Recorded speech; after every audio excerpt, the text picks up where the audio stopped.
All right, hello everyone. Welcome to our next lesson here. This is Controlled by Republicans. This is for our unit Reconstruction. So our objectives and standards. You will be able to understand how black codes, impacted African Americans, and you will be able to recognize efforts by Republicans to restore the United States. And please take a moment there to look over the standards.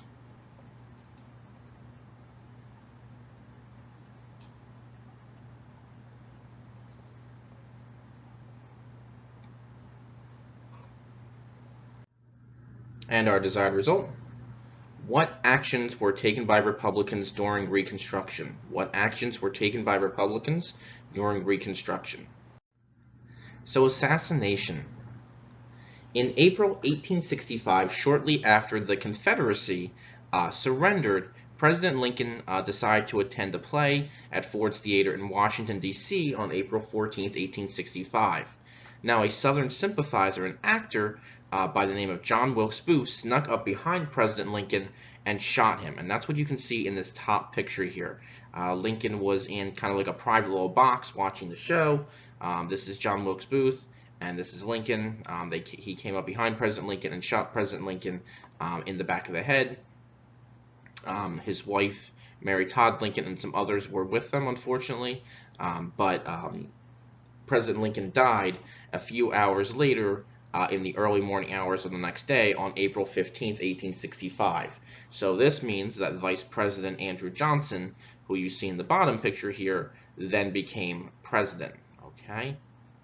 So Abraham Lincoln will become the first president to be assassinated in our country, and Andrew Johnson will become president then. So plans under Johnson. Just like Lincoln, President Johnson believed in a moderate plan to bring the South back in the United States. So he really doesn't want to punish the South severely like other people did. He kind of agrees with Lincoln's plans. He's going to try to kind of bring them to fruition as well. So summer 1865, Johnson offered a pardon, or again forgiveness, to former citizens of the Confederacy and their land if they took an oath to the United States. Former Confederate states would have to do a couple of things as well. They would have to call a constitutional convention to write a new state constitution. They would have to take back their whole idea of secession about leaving the United States. They would have to approve the 13th Amendment, which abolished slavery, and they would have to reject all Civil War debts. Okay? Now, again, this is also held true for citizens of the South, not necessarily government officials and things like that. So frustrations grow. Many Southerners were pardoned under Johnson's guidelines, and Southerners also elected former Confederate leaders to Congress, which angered many in Congress. Sorry about my crazy check mark there. But that angered many people in Congress because they didn't want those people who had just tried to, who were just involved in leading the South in the Civil War, now in charge of, being able to vote in Congress and things like that. So Congress actually refused to seat the Southern representatives or recognize them. Okay? Sorry, crazy check mark again there. Here we go. Looks a little bit better there. Not much better, but sorry about that. All right, so new Southern legislatures also imposed black codes. Okay, they also imposed black codes. I'll highlight that here, circle that, square that for you here. Black codes that limited the rights of African Americans. What it did was it made sure that they could not vote. Okay, they were not allowed to join the militia like the local military. They could not testify in court against a white person. And some were even banned from states in general. So that's what black codes did following the Civil War and how they limited the rights of African Americans. So taking control by radical Republicans. In late 1865, the Joint Committee on Reconstruction was created. So Congress passed the Civil Rights Act of 1866, and it gave citizenship to people born in the United States, except Native Americans. Republicans also introduced the 14th Amendment, which did the following. Citizenship granted to all people born or naturalized in the United States. Life, liberty, and property cannot be taken away without due process of law.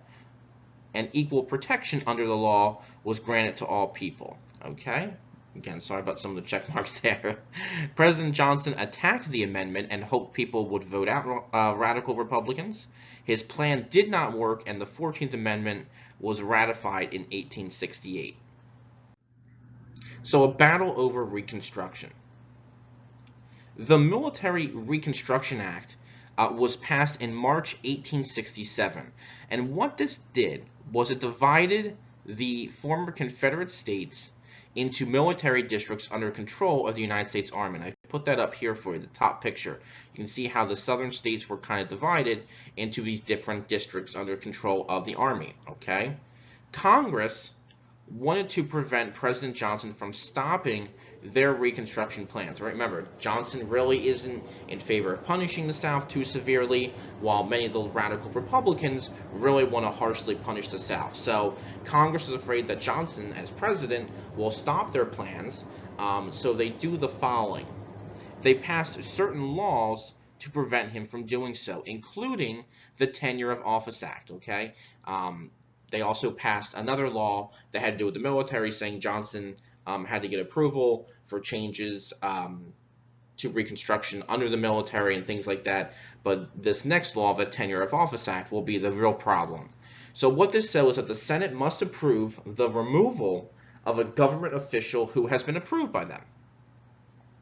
All right? So President Johnson decided to kind of challenge the law, and he fired Secretary of War Edwin M. Stanton. Now, Edwin M. Stanton had been a supporter of the radical Republicans and severely punishing the South, again, which Johnson really didn't want to do. So he fires Stanton. Okay. When he did this, the House of Representatives voted to impeach or remove from office President Johnson for violating the law. Now, a trial was actually held in the Senate, and that's what this picture is here. It's a picture of the trial that also took place, trying to remove President Johnson from office. But President Johnson was found not guilty by one vote. By one vote, he survives impeachment and things like that. So President Johnson will be the first president to be impeached but not convicted of impeachment. And we'll talk more about some other times that has happened in our history and things like that with impeachment proceedings and things like that. But President Johnson, the first president to be impeached, but again, he won't be removed from office. So new leadership. President Johnson decided not to run for re-election in 1868, and Republicans nominated General Ulysses S. Grant. Okay, he's right here. He was the popular war hero who had led the Union Army at the end of the Civil War to run for president. Now, Grant does win the election, but mostly, or in part, due to African American voters in the South. That's why I put this picture here of African Americans lining up to vote. Now remember, this meant African American men, not women. Women in our country still don't have the right to vote at this time, but many African American men did show up to vote, and they did help elect President Grant. So because of this, Congress passed the 15th Amendment to the Constitution that said the right to vote cannot be denied based on race or former enslavement. Enough states passed the amendment by March 1870 for it to be ratified or approved. So radical Reconstruction did help bring many African Americans into the political process, for the first time. However, it also angered many white Southerners who would turn to violence and fear to prevent policies in support of African Americans, okay? And we'll talk more about that later on. All right, so our closure again. What actions were taken by Republicans during Reconstruction? Think about the Civil Rights Act of 1866. Think about the 14th and the 15th Amendment and the impact that had on African Americans and other steps that Republicans were taking to help improve the lives of African Americans. All right? Thanks again for listening and watching, and I hope to talk to you soon. Take care, everyone. Bye-bye.